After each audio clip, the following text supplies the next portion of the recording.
Então, jovens, desmistificando um pouquinho essa química aí, está começando a ficar um pouco mais plausível. A gente está trabalhando bastante exercício exatamente para isso. Professor Jefferson Silva aqui, você aí, a gente continua o nosso bate-papo sobre introdução a cálculo estequiométrico, certo? A gente começou a falar nesse módulo de leis ponderais. A gente vai fazer um exemplinho mais aqui de leis ponderais para poder fixar um pouquinho mais a ideia. Começar a ideia de começar a trabalhar cálculo de fórmulas, tá? Para poder introduzir o cálculo estequiométrico e poder bater papo depois sobre os casos que você conhece, sobre rendimento, excesso, pureza, certo? Vamos lá, para poder a gente começar, vamos revisar o que foi dito no último bloco, em termos de questão, em relação a uma questão. Dá uma olhadinha aqui comigo rapidinho, olha só. Questão fala o seguinte, ó. Verifica-se experimentalmente que dois elementos A e B reagem quimicamente para produzir um ou mais compostos. Os dados experimentais são mostrados na tabela abaixo. Tá? Então, olha só. Experimento, chamei experimento 1, experimento 2, experimento 3, massa em gramas do reagente A, massa em gramas do reagente B, massa em gramas do composto formado. Tá? Vamos analisar algumas coisas. Tá? Primeiro, através de um quarto experimento, verifica-se que 80 gramas do elemento B combina-se com 355 gramas de um terceiro elemento C, para produzir 435 gramas de um composto X. Com base nos dados acima, é correto afirmar que... Vamos lá. Primeiro, lei de Lavoisier é mostrada em todos os experimentos? Não sei, vamos verificar isso. Né? Nessa primeira afirmação 1, a esse tipo de questão aqui, ó, ele pede normalmente como resposta a soma das alternativas corretas. Tá? Então ele vai pedir para você a soma das alternativas corretas. Por isso que é 1, 2, 4, 8, 16 e 32. Vamos analisar primeiro essa 1 aqui. A lei de Lavoisier é mostrada em todos os experimentos? Vamos ver? Aqui, ó, massa do A, 6,08. Massa do B, 4. Massa, então, dos reagentes, antes da reação acontecer, isoladamente, os reagentes têm massa 6,08 e 4. Se eu somar isso aqui, dá 10,08. É o que eu formei de produto? Sim, então a lei de Lavoisier foi satisfeita. Certo? Olha a segunda, 18,24 com 12, 30,24. É exatamente o que eu tenho aqui, lei de Lavoisier satisfeita. Terceira, 3,04 com 2, 5,04. Soma está dando certinho, lei de Lavoisier satisfeita. Ainda mais aqui, ó, 80 gramas do experimento B, combinando-se com 355 gramas do terceiro elemento C, produziu 435. Exatamente, 435 é a soma do 80 com 355. Então, a lei de Lavoisier é mostrada em todos os experimentos. 1, 2, 3 e 4. Ok? Os experimentos 1, 2 e 3 não comprovam a lei de Proust. O que é a lei de Proust? A lei de Proust diz o seguinte, se você dobra a quantidade de um reagente, você vai ter que dobrar do outro e vai dobrar a quantidade de produto. A mesma proporção que você tem para um, você vai estabelecer para todos. Será que isso foi feito? Vamos ver, ó. Aqui, daqui para cá, o que a gente fez? A quantidade de massa do reagente A no experimento 2 é o triplo do que eu tenho no 1. A do B também triplicou, de 4 passou para 12. E a do produto também triplicou, de 10,08 para 30,24. Então, 1 e 2, sim, estão comportando a lei de Proust. O que está acontecendo, por exemplo, aqui, ó, do 1 para o 3? Vamos ver? Do 1 para o 3, o que aconteceu aqui? Caiu pela metade, né? De 6,08 caiu para 3,04. E aqui, de 4, caiu a metade, foi para 2 também. 10,08 para 5,04, dividiu por 2 também. Tudo que eu fiz com um, eu fiz na mesma proporção para os outros. Percebeu? Se você quiser fazer um terceiro teste, é só você analisar o que acontece do 2 para o 3. Olha o que acontece do 2 para o 3. Do 2 para o 3, reduziu 6 vezes.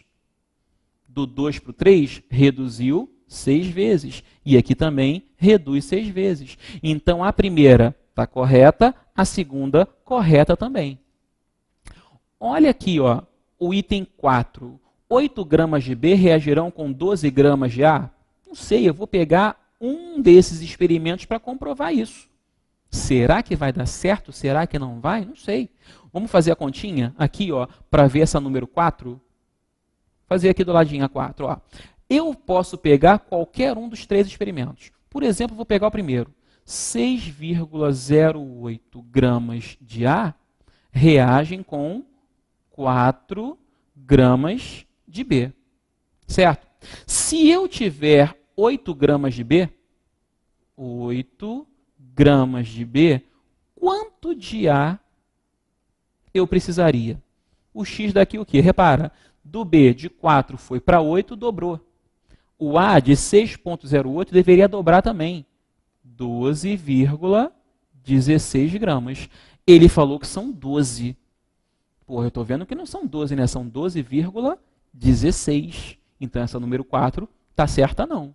Ah, Jefferson, mas a diferença é muito pouquinha. Pois é, mas é uma diferença muito fácil de você calcular. Então, não dá para você aproximar aí, até porque ele não usou o termo aproximadamente, né? Então, vamos continuar aqui, ó. A primeira, certa, a segunda, certa, o item 4, errado. Lei de Dalton é verificada em todos os experimentos. O que é a lei de Dalton? Vamos voltar aqui rapidinho. Ó. A gente falou de duas leis até agora, né? A gente falou da lei de Lavoisier e da lei de Proust. O que a lei de Lavoisier fala para a gente? Conservação da massa. Massa total do sistema antes e depois é a mesma.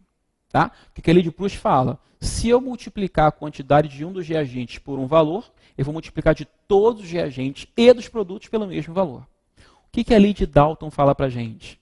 Que você pode formar, né, duas substâncias reagindo, elas podem formar mais do que um produto. Por exemplo, o nitrogênio reage com o oxigênio, formando o NO, podendo formar o NO2, podendo formar o N2O3, podendo formar o N2O5.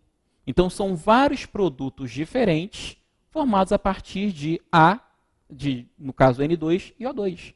E ele diz o seguinte, como N2 e O2 formam vários produtos diferentes, a quantidade de N2 e O2 para formar esses produtos estabelece uma proporção fixa. Vamos ver um exemplo aqui, rapidinho, dessa lei de Dalton? Olha aqui, ó.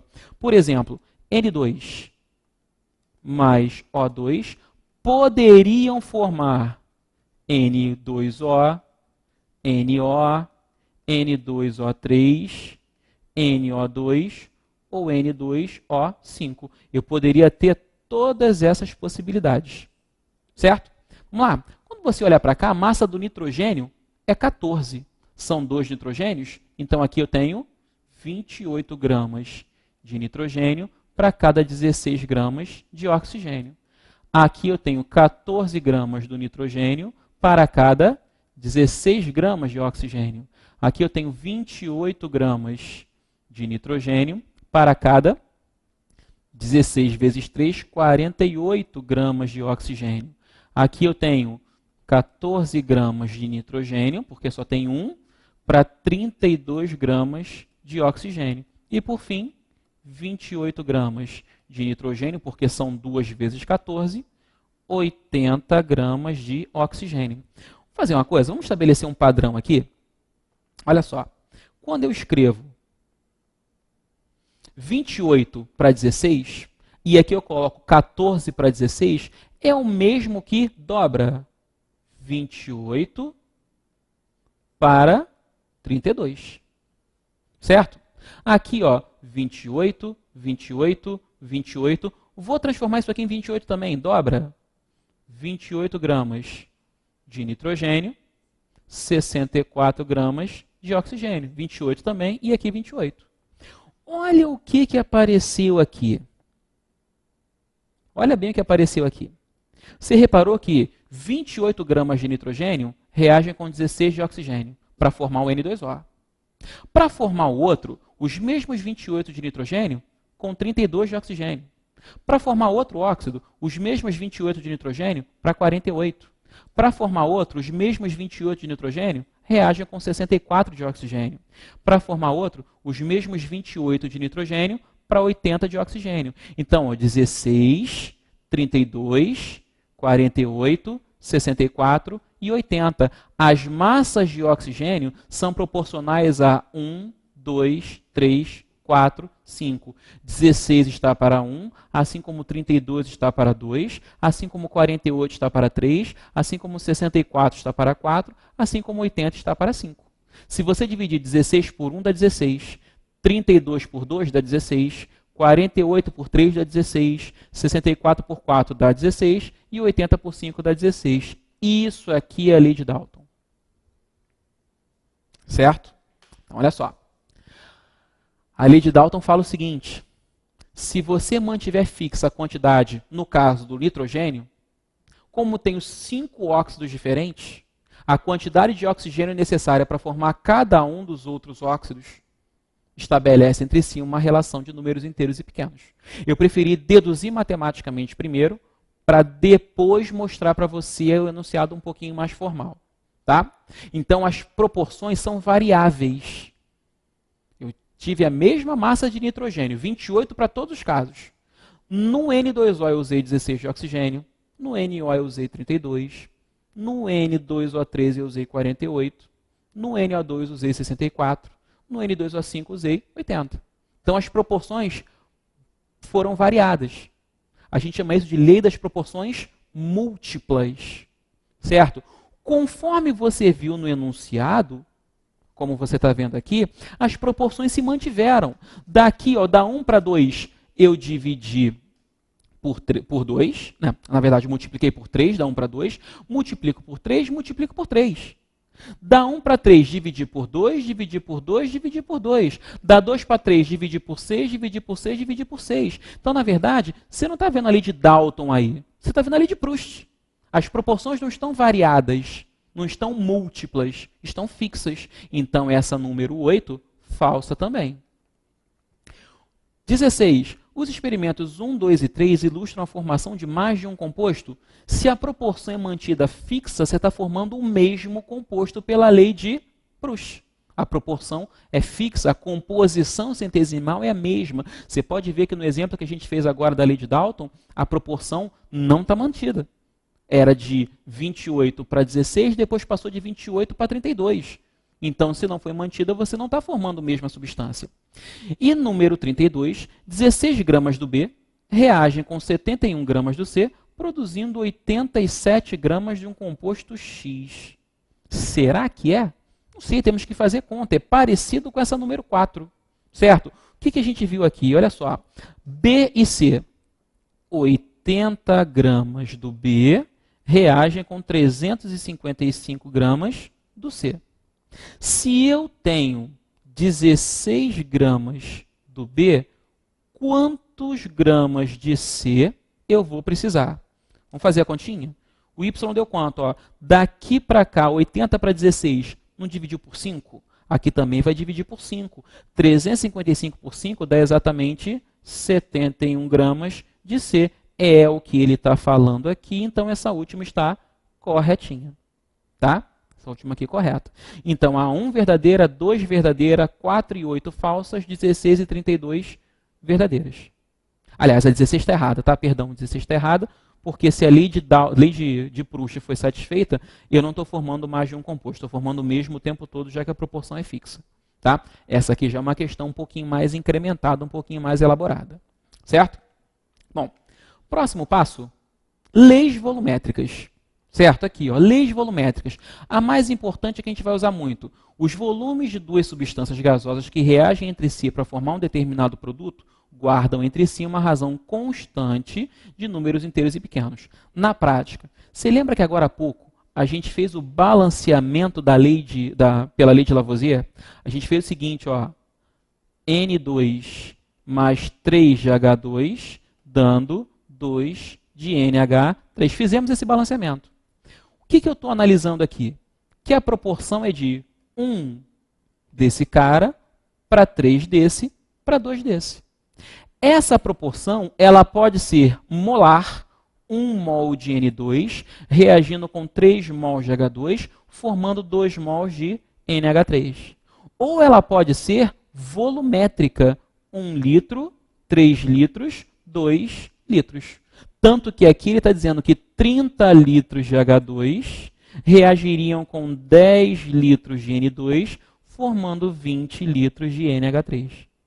Então, 1 para 10, 3 para 30, 2 para 20. O que ele diz nessa lei volumétrica é que a proporção em termos de número de mols se repete na proporção em termos de volumes. Eu posso escrever isso aqui perfeitamente trocando mol por volume. Certo? Notemos que há uma conservação de massa, mas não garantimos haver conservação de volume. Cuidado com isso. Por quê? Presta atenção.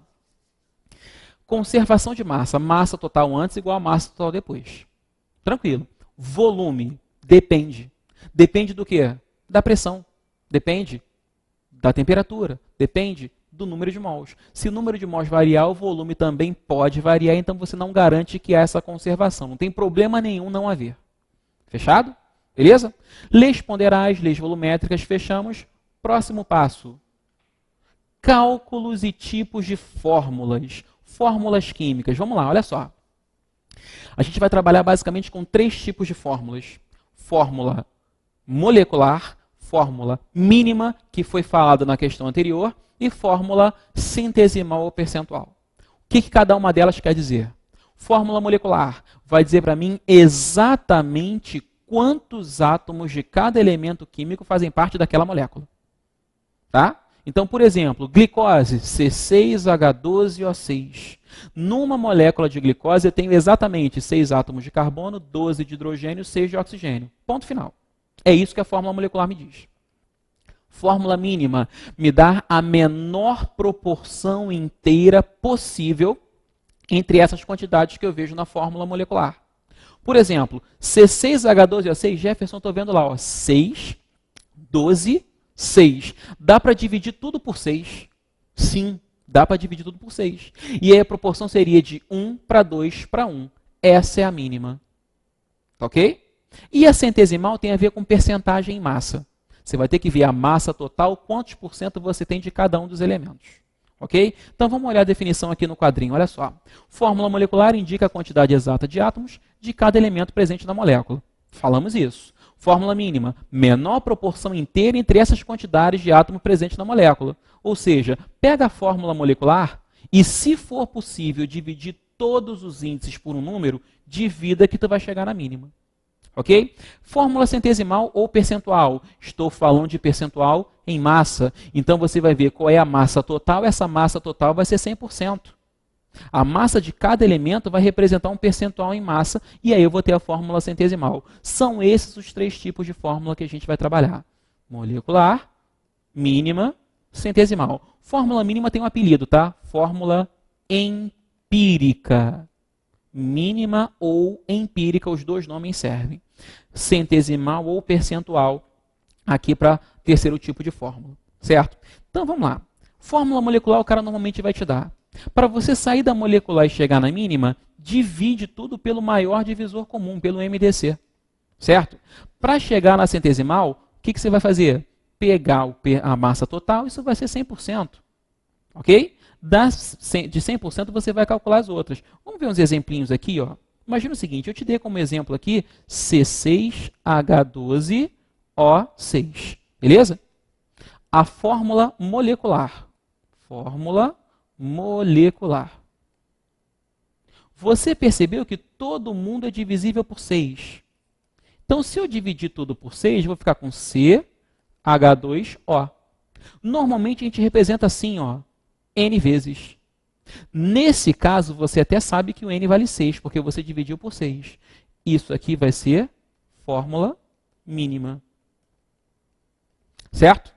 E se eu quiser a fórmula centesimal? Vamos lá. Você vai ver lá nos dados que a massa atômica do carbono é 12 gramas por mol. Do hidrogênio é 1 grama por mol. Do oxigênio, 16 gramas por mol. 16 gramas por mol, Jefferson, animal, escreveu errado. Vamos lá, 16 gramas por mol. Se você quer calcular a massa molecular da glicose, C6H12O6, 6 vezes 12, 72. 12 vezes 1, 12. 72 com 12, 84. Oxigênio 16 vezes 6, 96. 96 com 84, 180 gramas por mol. Isso aqui não é o total? Então, o que eu posso escrever? Que 180 gramas é 100% da massa.